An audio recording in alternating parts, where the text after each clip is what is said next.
Então, hoje eu vou falar sobre um clássico que era improvável, mas não era impossível. Se tornou meu clássico preferido de todos os clássicos que eu li até hoje, que foram poucos, mas esse realmente ganhou meu coração. Eu estou falando de Frankenstein, da Mary Shelley. A história contada pela Mary Shelley não se limita ao terror, ao horror contado aqui no livro. Se limitar essa história é perder muita coisa boa e muita essência que ela quer mostrar. Eu já deixo a minha indicação aqui para quem quer assistir, para entender melhor o livro. Na Netflix tem o filme sobre a Mary Shelley, como foi a formação desse livro. Lá é bem mostrado, com alguns furos, claro, mas é bem mostrado para quem quer entender a cabeça da autora quando ela escreveu esse clássico maravilhoso. Frankenstein, ele não se limita, ele ultrapassa o limite do horror, do terror, mostrando nesse livro muito mais sobre o psicológico, sobre a humanidade ou a falta dela, e sobre o convívio numa sociedade tão cruel. Frankenstein, ele transita entre o terror e o fantástico. A gente não pode esquecer isso. Ciência, assassinatos, mistério, um pouco de caráter ou falta dele, horror, ficção científica. Tudo isso Mary Shelley juntou aqui dentro e fez essa criação esplêndida. Bom, se você está acostumado apenas a lembrar, quando se fala em Frankenstein, do que você viu no cinema, pode esquecer. As narrativas colocadas no cinema não têm muito a ver com tanta profundidade que esse livro traz para a gente. A começar que, não, Frankenstein não é o nome da criatura, e sim do criador. A criatura não tem nome. Dr. Victor Frankenstein é que leva esse nome. A criatura ficou sem nome mesmo. O fato da criatura não levar um nome, isso causa a desumanização, uma falta de identidade. Exatamente, como se ela não existisse, como se ela não pudesse existir de alguma maneira. Ela seria apenas uma criatura, uma aberração, um demônio, alguma coisa muito assustadora. Negar o nome é negar a existência, é negar qualquer contato, é negar que ele pode ser alguma coisa. É uma não identificação da criatura. Em Frankenstein, a gente vai ver a história do Robert Watson, é onde tudo começa, ele contando para a irmã. Robert Watson, ele é um desbravador, então ele vai desbravar ali o Polo Norte, tá indo pelas águas do Ártico, querendo desbravar essa maravilha que para ele é o Polo Norte. E começam com cartas, as cartas que ele escreve para a irmã Margaret, contando como ele se sente nessa viagem, o que ele espera dessa viagem, e nutrindo esse carinho de família do século XIX. A gente vai ver aqui que o Watson, ele é uma pessoa muito carente, ele tinha necessidade, ele deixa bem claro nas cartas isso, que ele tinha uma necessidade muito grande de ter um amigo. Então ele se sentia super sozinho, não por estar nas águas do Ártico, mas como pessoa, como ser humano. Ele sentia falta de ter alguém para conversar naquele nível dele. Então a gente já vê que a carência dele já é bem grande. Ele vai contando para a irmã as dificuldades, o tempo ruim e o que falta para ele até a chegada dele no Polo Norte. Mary Shelley, ela conta várias histórias dentro de a mesma história. De uma história, ela conta várias. Aqui a gente vai ter a história do Robert Watson, conversando com a irmã dele. Depois a gente vai descobrir a história do Dr. Frankenstein, contando a sua história. E dentro dessa história, a gente vai conhecer a história da criatura, contando também a sua história. É como se fosse uma camada de cebola, onde a gente vai tirando camadas por camadas até chegar num todo. Então o Watson está indo lá desbravar o Polo Norte, até que uma certa noite eles se encontram ali numa geleira e o navio fica preso, eles não conseguem sair de lá por um bom tempo. E quando ele está lá na cabine, tranquilo, os marinheiros o chamam e pedem socorro. Ali tem um homem caído numa geleira à beira da morte. E aí eles decidem que eles vão pegar esse homem e vão tentar salvá-lo, mesmo parecendo isso impossível. Esse homem que eles resgatam do mar parece uma pessoa muito fina, com educação, mesmo com aquela aparência estranha, à beira da morte, sem conseguir muito falar ou demonstrar alguma coisa. Então eles puxam esse homem e deixam ele ali na cabine até ele se recuperar. Esse homem nada mais é que Dr. Frankenstein. E agora o Frankenstein vai contar a história dele e por que ele está ali. Então, depois que ele adquire uma certa confiança no Watson, ele percebe que é um homem muito parecido com ele. O Watson, como ele, era um desbravador. Era alguém que sempre queria mais, queria buscar, queria aprender, queria desbravar o mundo. Então, o Victor Frankenstein resolve contar para o Watson o que aconteceu e como era a vida dele até ele chegar naquele momento. E a gente vai saber dessa história porque o Watson vai continuar contando isso em cartas para a irmã dele, para Margaret. Então aí, depois da gente saber de toda a vida do Watson, a gente vai começar a saber quem era Dr. Frankenstein. Tudo que você já viu no cinema ou em algum desenho aí sobre Frankenstein não se compara ao que temos aqui. Aqui a gente vai conhecer quem realmente foi Frankenstein e quem realmente foi a criatura. A criatividade da autora vai muito mais do que apenas uma história de terror, uma ficção científica. Medo, não. Comparar e reduzir a história a apenas isso é perder toda a beleza que tem aqui dentro. Como vocês sabem, Dr. Frankenstein cria um monstro. Ele vai juntando pedaços ali de corpos e resolve dar vida a alguém. Ele quer ver se ele consegue criar a vida, devolver a vida. E a gente vai ver muito assim no campo da ciência, eletricidade, física, biologia, vai estar tudo envolvido aqui nesse estudo até o Dr. Frankenstein conseguir fazer essa sua criatura. E ele fazendo essa criatura, o que acontece? Ele simplesmente se apavora. Ele percebe que essa criatura que ele realmente conseguiu fazer uma criatura, mas essa criatura horrorosa, é feia, não era aquilo que ele realmente esperava.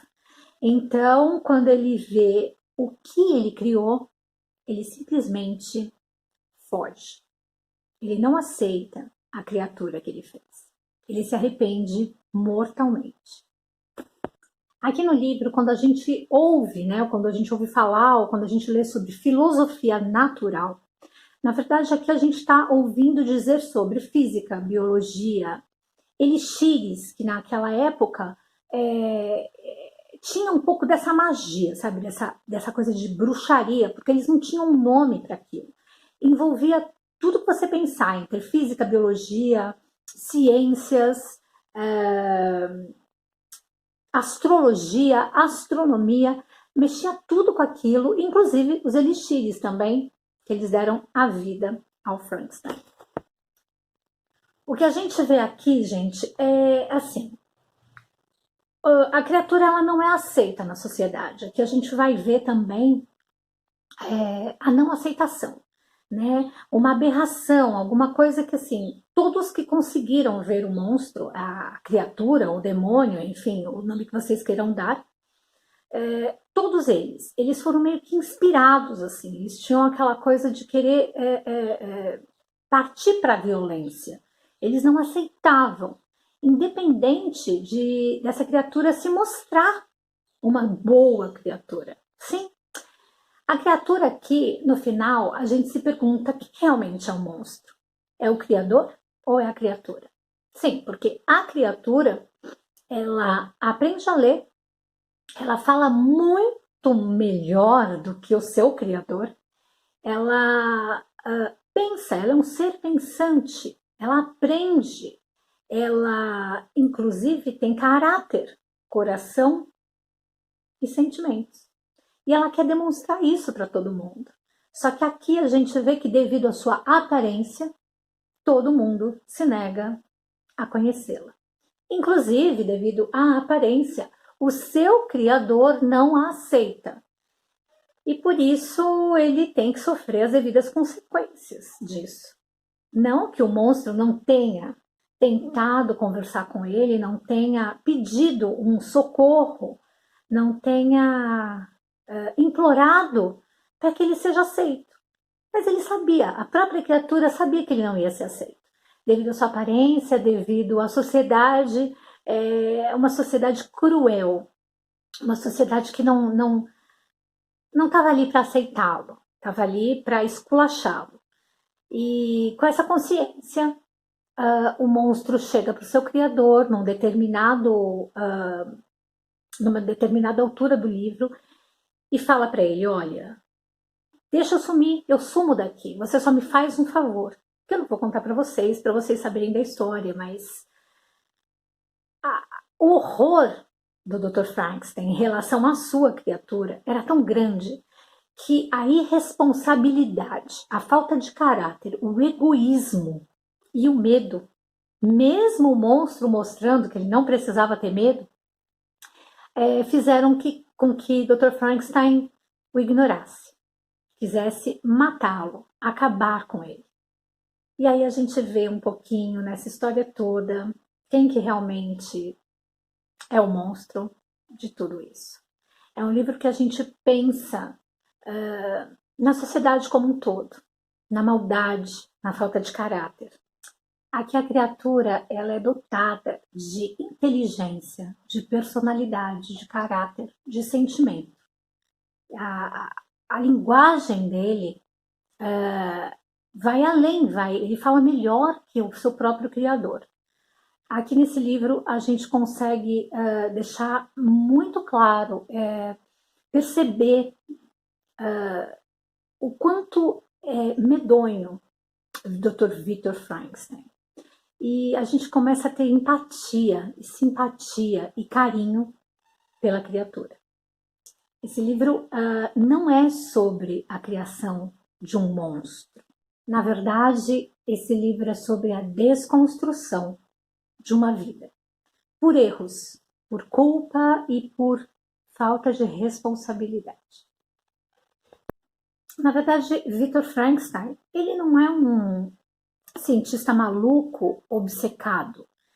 Ele é um rapaz sensível, cheio de sonhos, mimado, egoísta, irresponsável e realmente sem nenhum caráter.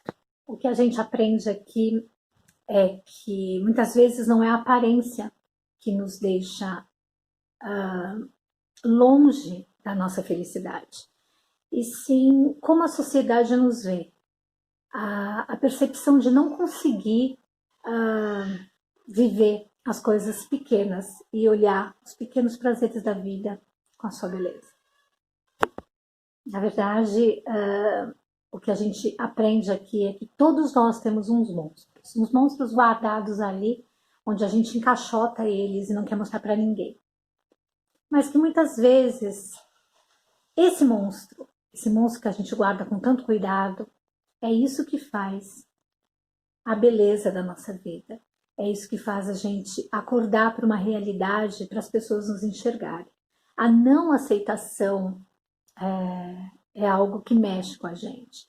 E esse livro vai mostrar para a gente do começo ao fim que o monstro que aqui estava, na verdade, era uma criatura sensível, que vai muito mais que aparência, muito mais que sentimento, muito mais que caráter. A gente só quer ser feliz. O que ajudou a Mary Shelley a escrever esse livro, ela era filha de dois escritores famosos, intelectuais da época. E tudo que permeava a vida dela, como ciência, política, feminismo, tudo isso fez com que ela escrevesse essa proeza. E esse livro saiu porque ela e o futuro marido foram à Suíça, e ali sentados com os amigos, inclusive junto tinha o Polidori, que escreve o Vampiro, e tinha também o Bram Stoker, do Drácula. Ali eles fizeram um desafio, o Lord Byron fez um desafio, dizendo que queria saber, bom, tá chovendo, a gente não tem muito o que fazer aqui, então quero ver quem vai escrever a melhor história de terror. Então foi aí que esses conhecidos, na verdade, escreveram. E de lá saiu Frankenstein, da Mary Shelley, que, claro, no século XIX ele não foi muito bem aceito, né, por uma mulher. Então, o marido dela tomou, na primeira versão, na primeira edição, ele que assinou o livro, mas numa segunda versão não. Numa segunda versão ele fez questão que o nome dela aparecesse. E daí para cá ela ficou conhecida. Ali também saiu o Vampiro, a história do vampiro do Polidori, e também do Drácula, do Bram Stoker. Então a gente vê que às vezes a gente não dá muito valor, né, aos nossos escritos, às nossas coisas, e dali pode sair coisas maravilhosas. Mary Shelley cria então uma obra pioneira da ficção científica. Esse livro, ele me lembrou também, eu lendo, ele me lembrou um pouco de Moby Dick, onde o final não dá para ser tão perfeito, né? Não dá para ser tão romanceado. Então, o mesmo final, como que eu poderia dizer? O mesmo final cru que Moby Dick teve, Frankenstein também. Mas não poderia ser um outro final. Bom, como vocês sabem, eu não vou contar para vocês a história de Frankenstein mesmo, porque todo mundo já sabe ali um pouquinho do que é essa história. Mas o que eu vou dizer para vocês é que esse livro merece, é um dos livros que eu preciso comprar, o livro físico, e eu quero comprar uma edição linda, ilustrada, maravilhosa, não sei qual, mas esse livro realmente, para mim, ele é especial, e eu preciso comprar uma edição física dele e reler, porque, gente, é o meu clássico preferido, e realmente eu indico para vocês, leiam, desmistifiquem tudo que vocês já ouviram falar de Frankenstein, ou tudo que vocês assistiram sobre Frankenstein. Frankenstein é uma das obras mais lindas da literatura. Ela é profunda, ela é humana, e ela é especial. Então eu deixo aqui com vocês um pouco das minhas impressões desse clássico brilhante, que é o tipo do livro que eu falo para todo mundo: lê, por favor, lê, porque você não vai se arrepender. É claro que você pode não gostar da mesma forma que eu gostei, mas se você usar um pouquinho o seu sentimento e o seu raciocínio, você vai enxergar muita coisa aqui, muita solidão, muita responsabilidade, muita falta de responsabilidade, muita ciência, muita humanidade, ou a falta dela, muita coisa que a gente quer ter, muita coisa que a gente não quer ter. Tá tudo aqui dentro. Frankenstein, da Mary Shelley, realmente me conquistou. Eu deixo com vocês as minhas impressões, eu espero que eu tenha pelo menos deixado um pouquinho de vontade em vocês para ler essa história maravilhosa. Eu fico por aqui. Um beijo e até o próximo vídeo.